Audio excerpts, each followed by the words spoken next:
Hello, and welcome to Running a Small Building Firm, a podcast brought to you by the HBXL Group for residential building firms, working on renovations, extensions, loft conversions, and new builds. We discuss everything from money and marketing to competitors and contracts.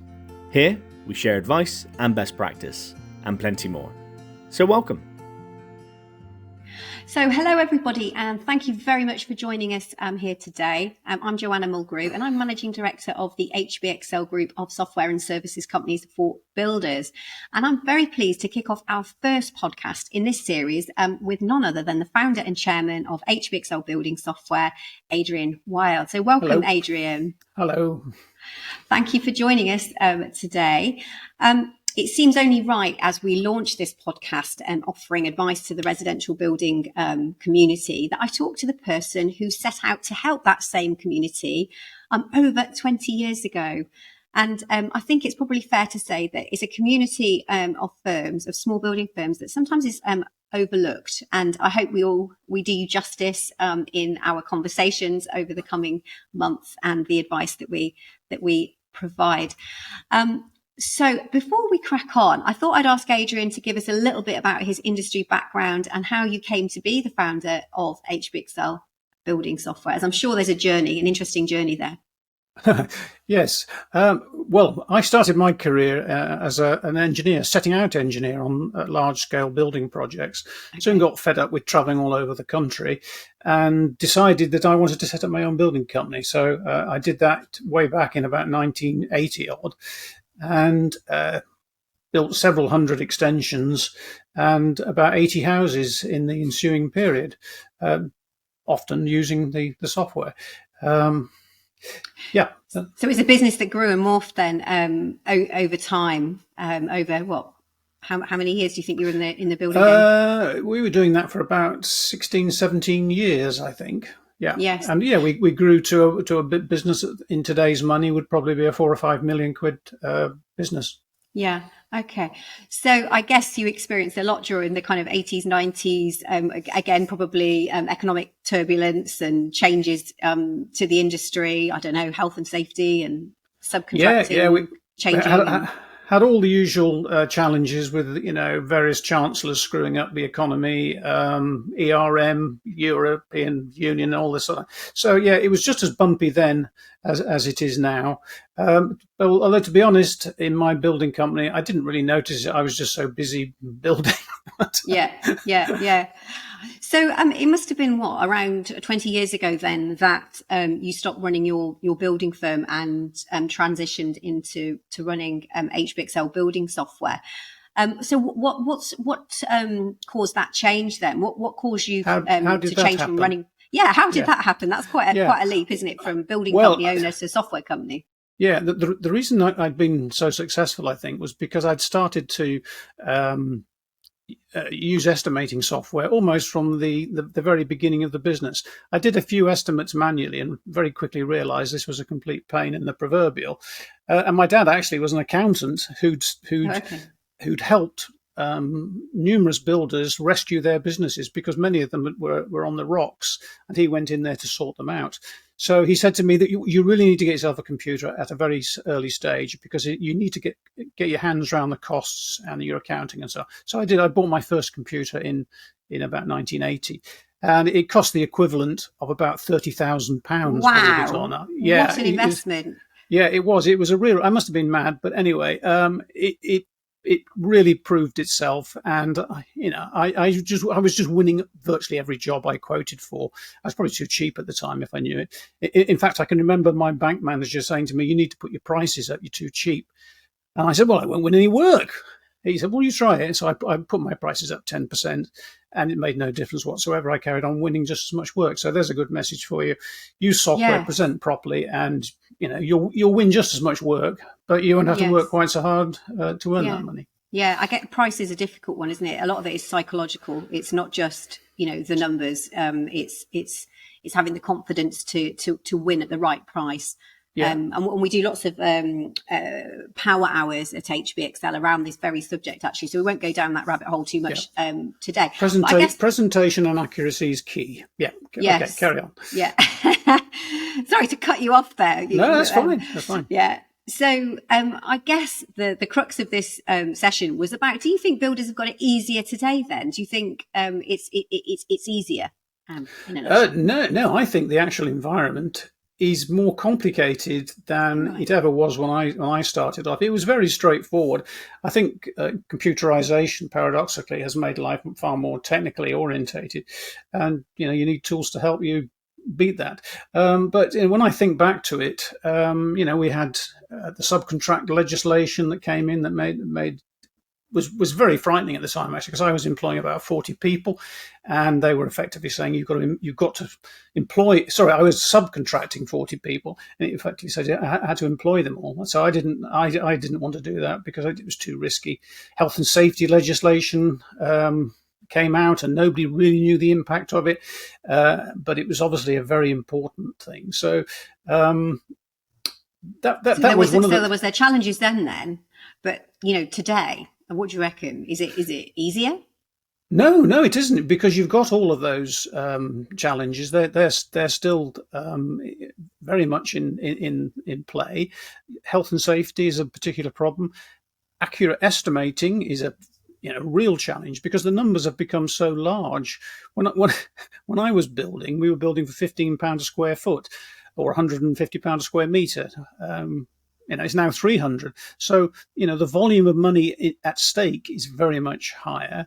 So you've got to get your estimating correct. The pricing is all over the place, as we know, with product inflation, labour inflation, is giving real challenges. So you can't walk around saying, I think it's going to cost me £2,000 a square metre and use that as a rule of thumb, because every job is different.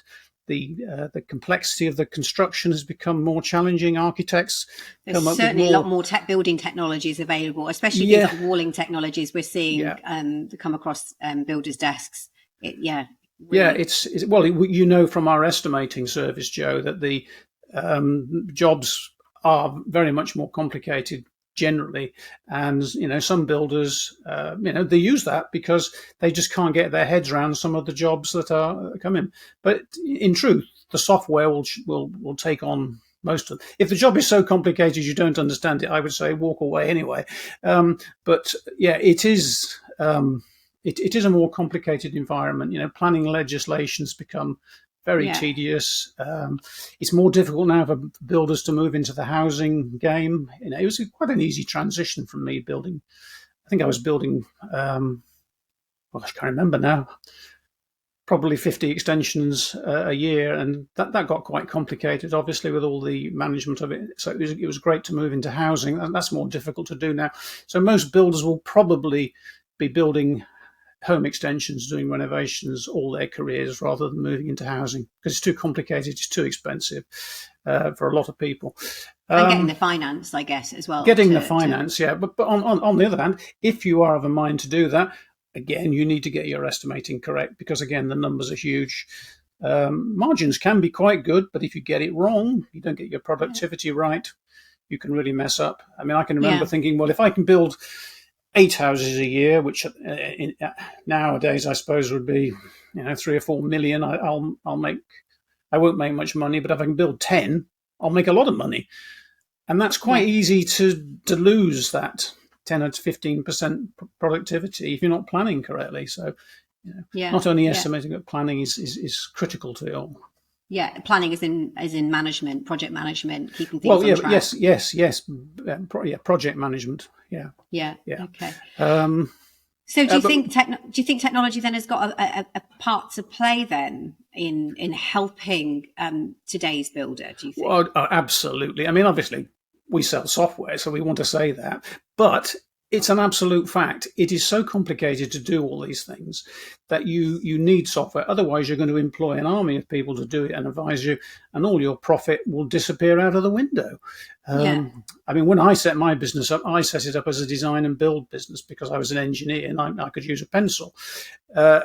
Nowadays, with our design software, which just keeps getting better and better, you can design a home extension in a few minutes and set yourself head and shoulders above the competition.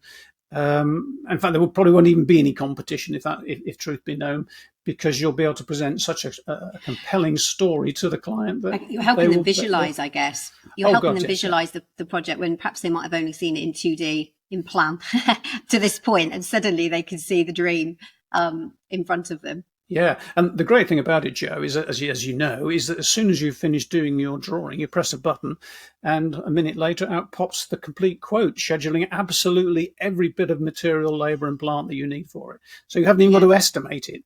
So all the boring stuff has gone, and all the fun stuff moves in. People will say, well, I can't do CAD, but really Plans Express is very easy. And as you know, it's funny you say that, actually. I was with a learner on our skills bootcamp. So HBXL offer a range of training programs that a Department for Education funded in various regions across the country. And one of them was a gentleman that had been on using CAD for profitable takeoffs, one of the boot camps. And he said, and you won't believe this, I'm not even making this up. He says, you know what, I kind of look forward to quoting now, because when I sit down to my estimating, I'm not sitting down to numbers and a spreadsheet. He said, I'm actually sitting down and doing some drawing, and I'm seeing this model come to life. He said, it's actually quite fun. And I said, are you serious? So you actually, because it sounds like I'm making that up. But he said, no, it's become something that I quite look forward to. And I quite like the challenge of getting it right through the design. So I think that's interesting in terms of how technology can kind of change your interaction with the job you've got to do. I think. Absolutely. I mean, estimating with a spreadsheet or a biro is incredibly boring. It is absolutely the worst way to spend your evening. And there are thousands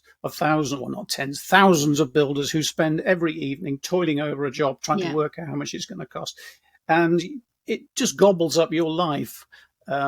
I mean, if you think about it, I don't know what the statistics are these days, but I think probably builders would probably say I'm winning between 1 and 10 jobs. Well, if you were doing it manually, that might take you a day, 2 days to do a reasonably complicated job.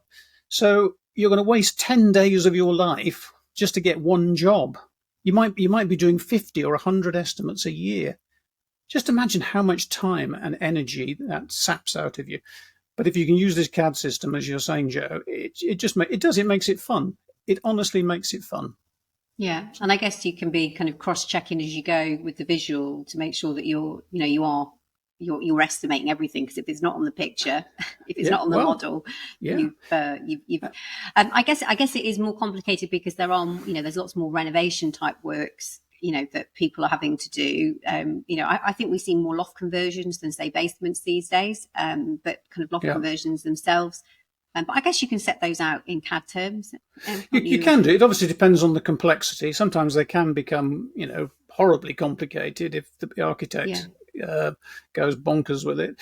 In which case you'd do better to go straight to the estimator rather than try to recreate some of the impossible designs that the architect comes up with. Yeah, I'm sure that's. I think people listening will probably agree with that on the architect side. Sorry, brackets, if you are an architect.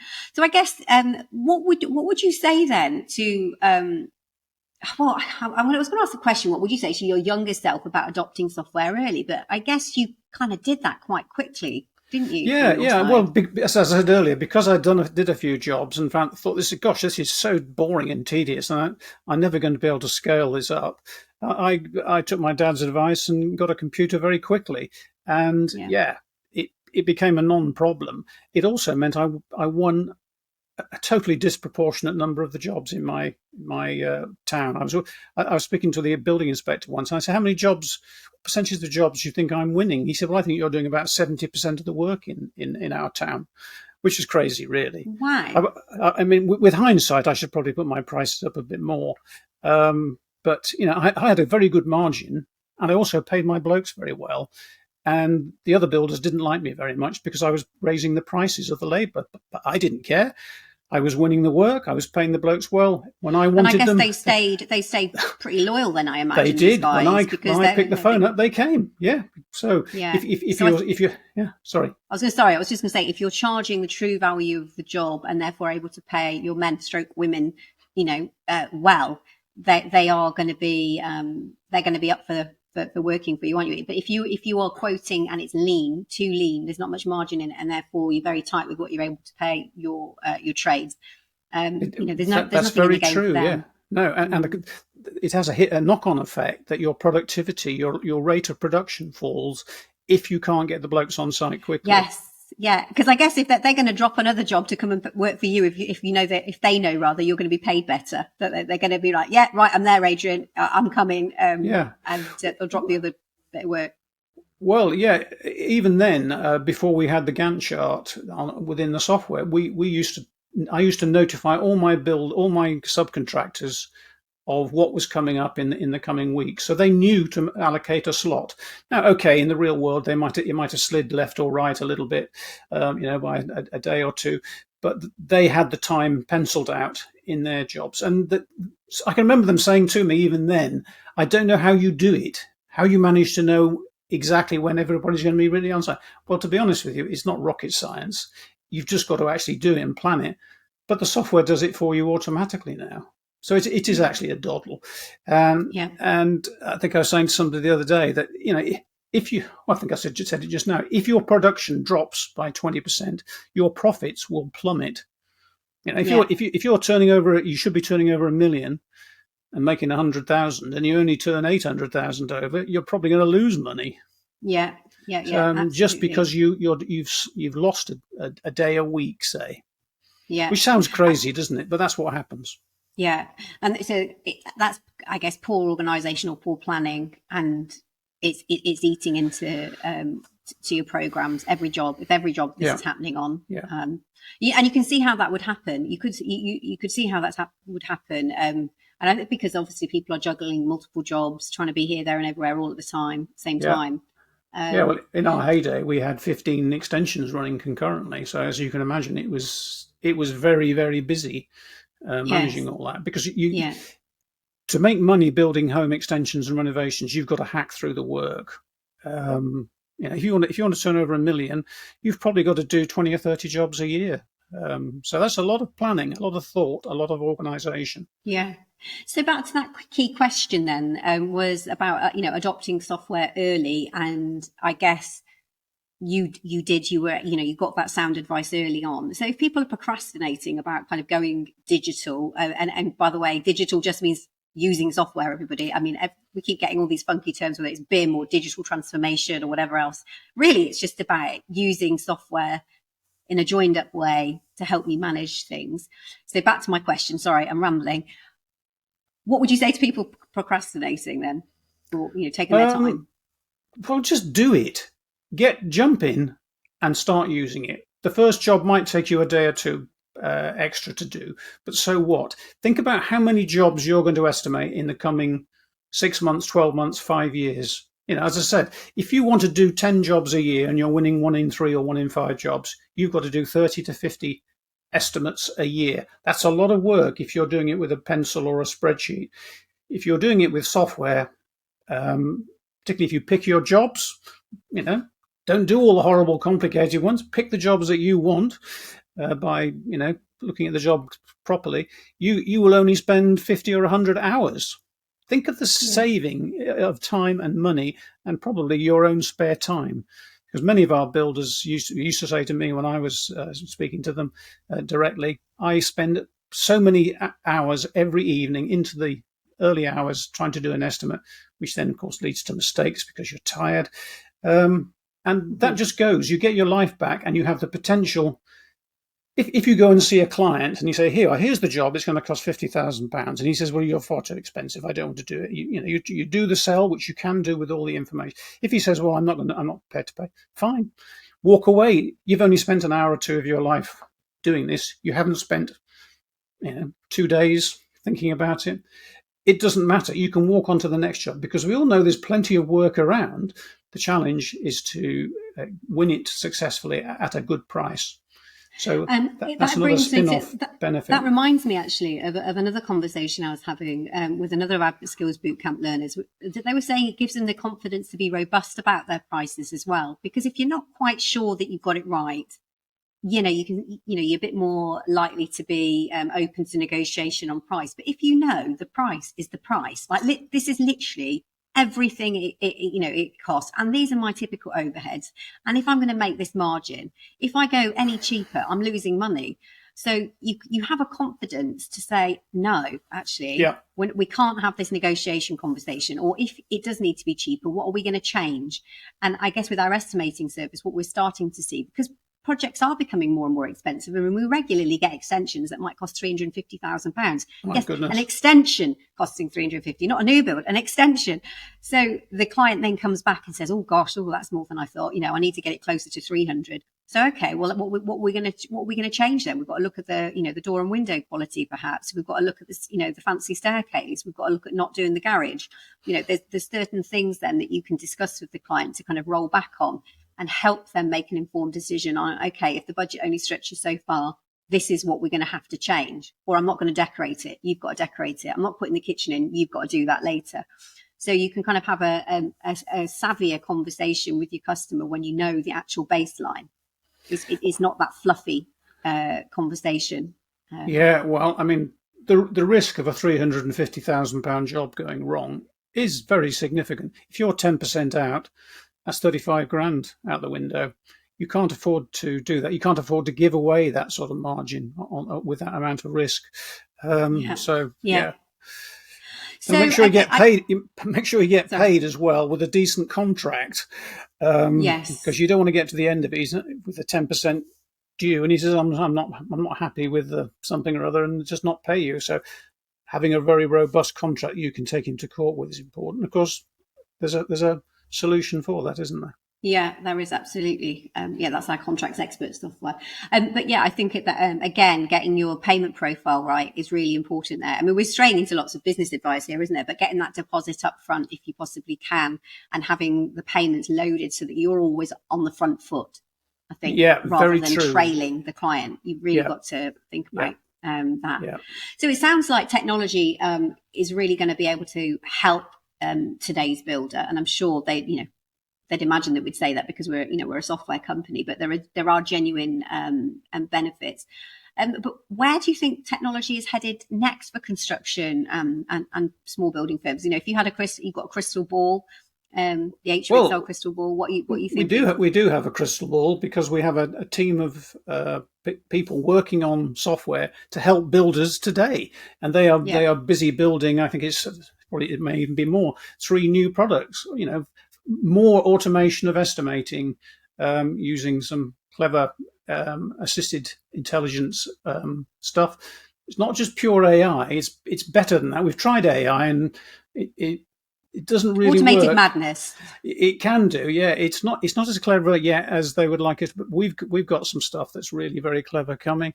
We've got some more project management tools coming. That's just the cloud-based management tools. You can see, you can be setting tasks for all the trades and your client and your team and managing. I mean, that's going to be amazing, isn't it? Because if you think of the time a builder spends with a phone stuck in his ear, having to talk to all the different trades for the next few jobs that are coming, if he can plan it quietly on his PC in half an hour. Or his phone. Or his phone if he wants to. I think he's sat on the sofa or in the van on site. Yeah, I'm old school. I wouldn't want to do it on my phone because I've got big fingers. But if you can spend a half an hour on the PC or on your phone or on a tablet and you can ping off the project plan for the next 5 jobs, everybody knows what's coming. Everybody thinks, wow, I've got a load of money coming from Adrian and I'm going to look after him. So that's a brilliant tool. And we've also got some templated plans. Was it templated plans that you were talking to me about before? The quick templated plans? No, I don't think I've mentioned that yet. But yeah, we've got some automated design systems coming, and blimey, they are absolutely crazy how they work. You can do a house design at the moment literally in a few minutes. It's absolutely bonkers, and I must admit, having used that tool set, going back to drawing it manually, it's just so boring doing it manually. I used to think CAD was fast, but now with this tool set, it's just astonishing what it can do. And of course, it produces the estimate, the health and safety documentation, the contract straight off the back of this. It's virtually magic, actually. I can remember watching telly as a boy and they show you things on telly and they say this is magic. We do magic every day at HBXL. People just don't realise how good it is. It is fantastic. software. I wish I'd had it Yeah. when I was building. What I had was very rudimentary compared to what we have now. Yeah. Well, I guess before we kind of sign off, I should say that the starting point of HBXL, we should have mentioned this right at the start. So I think from memory, I remember you saying, so, going back to your dad saying you need to get a computer, Adrian, and then, okay, well, what software is there for that computer? What software is there for that for builders? And I guess that, back then there probably wasn't a huge amount. There wasn't any. I seem to remember I bought an accounting package, and I think it cost me something silly like £5,000, which today would be crazy. I can't remember, to be honest. But the girl who was doing it, she said, I've got this thing here called a spreadsheet that's just come out. And I took one look at that and I thought, wow, this is going to change my world, because it obviously spreadsheets you can use to write estimating. So my first variation of the software was a spreadsheet. But it took a long time to prepare and was very basic compared to the news. I mean, how many workbook calculators have we got? I think we've got about 400 calculators. Oh no, it's more than way more than that now. Is it? I think I had about 10. Did the basic things: a brick wall, a foundation, a slab. It was really, really simple. But nonetheless, even that was enough to get things going and change the world. Because clients then, if I gave them a word quote, they were just completely blown away with the detail it provided. And it was very rudimentary. I mean, today the quotes look amazing, and clients will expect that every time. I mean, the world has moved on. If you're going to the client with a one-page letter, you're never going to get decent prices. You're never going to get the recognition you deserve. So you started writing that spreadsheet, effectively it was, and that became a piece of software, basic first software. So how did you decide? Okay, right. Well, I'm gonna try and make some money out of that, or did you not? Was that not what happened? Well, yeah. I mean, obviously, I was building for those 15, 16 years, whatever it was. And obviously, I met a lot of builders in that time. And, they were saying, well, how do you do your quotes? They're really clever. And, I'd show it to a few of them. And they'd say, wow, that's amazing. You ought to sell that. Yeah. I'd love it. So, and obviously, in those days, computerization, and it was, the dot-com era was starting to show itself, as it were. And I thought I was going to be a multimillionaire building software. Unfortunately, I'm not, because the world has changed and there's a lot of competition in software and the internet and everything else. But that was the dream. But instead, it's been extremely satisfying, because we've helped thousands and thousands of builders over the years. I mean, I can remember getting one email from a guy, and he said, thank you very much for the software. Oh, no, it was on Trustpilot. He said, the software is amazing, da-di-da, it's fantastic. He said, I'm now retiring early based on the fact that I had HBXL software. It's given me the ability and the money to be able to retire early. And I thought, wow, that was quite a good thing to say, actually, that it changed his life. And another guy said, now I've got time now to go out and walk the dog. That was another one. It was quite sort of... Yeah, well, that's good, isn't it? It can be life changing, and I think that's probably the thing to say, isn't it? That yes, taking on software in the first place can be a bit of a leap in the dark, maybe. A leap in the dark, yeah.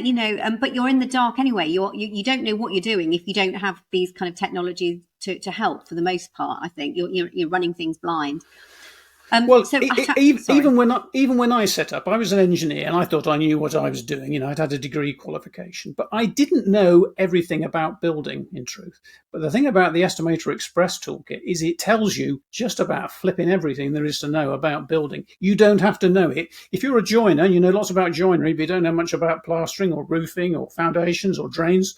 The software does. It'll do it all for you. It fills in all these knowledge gaps. And I can remember speaking to people saying, I didn't make any money because I forgot to put the lead and the guttering on the roof. Well, gosh, that's so basic, isn't it? But it's so easy to do. An Estimator Express, I guess, would make sure that you don't do that, because it's automatically doing it for you. Of course, so your anecdote is a before situation, before software, someone quoting, forgetting something basic. Well, I think you were saying the same thing to me the other day, that you were chatting to a builder and he was saying, I don't understand why it's so expensive. But when you then walk him through the estimate, he says, wow, that's why I'm not making any money. I forget loads of stuff. Yeah. So, easy to do. So it isn't just about estimating. It'll transform your business, and as you say, it will transform your life, not only financially but also socially. Yeah. Well, our time's nearly up. I think we've probably gone slightly over as well. So I wanted to thank you then, Adrian, for your time, and obviously a clear passion for helping builders, and it comes from real practical understanding of the challenges that firms face. And I hope you'd agree that there's still that same desire and passion within the company to help. I'm really excited to see the new products, because they're just amazing. If you don't buy those, you're balmy, if I would say, to be honest with you, because they're just so good. Well, the proof will be in the pudding when they're out and builders get to see them. But we are certainly continuing with your pioneering spirit in terms of where we want to see the industry from our perspective and how we can help. And I should add that we are forging ahead with those software products, and hopefully some of those will be available later this year to take a look at.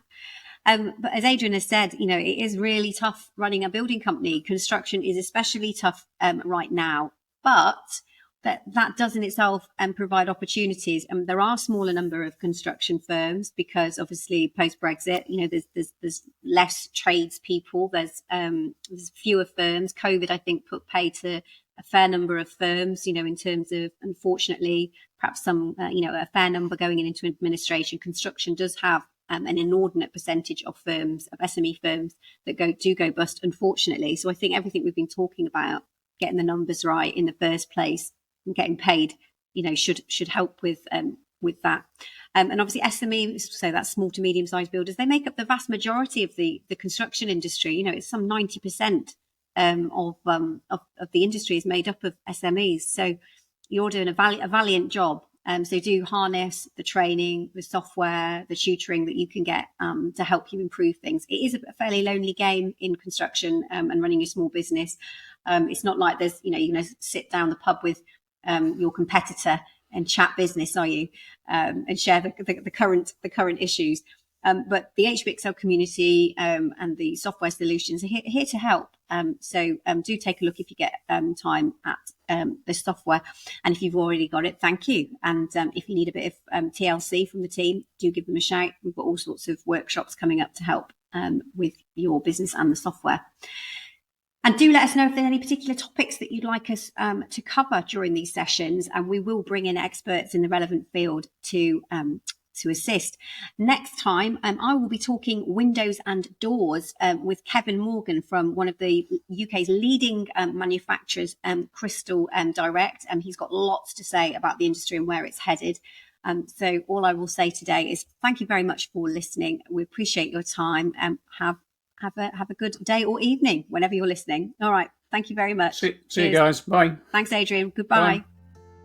And if you'd like to see what positive changes you could make to your building firm, head over to hbxl.co.uk and take a look at HBXL's award-winning estimating, CAD and health and safety software, as well as our partner company initiatives. See you next time.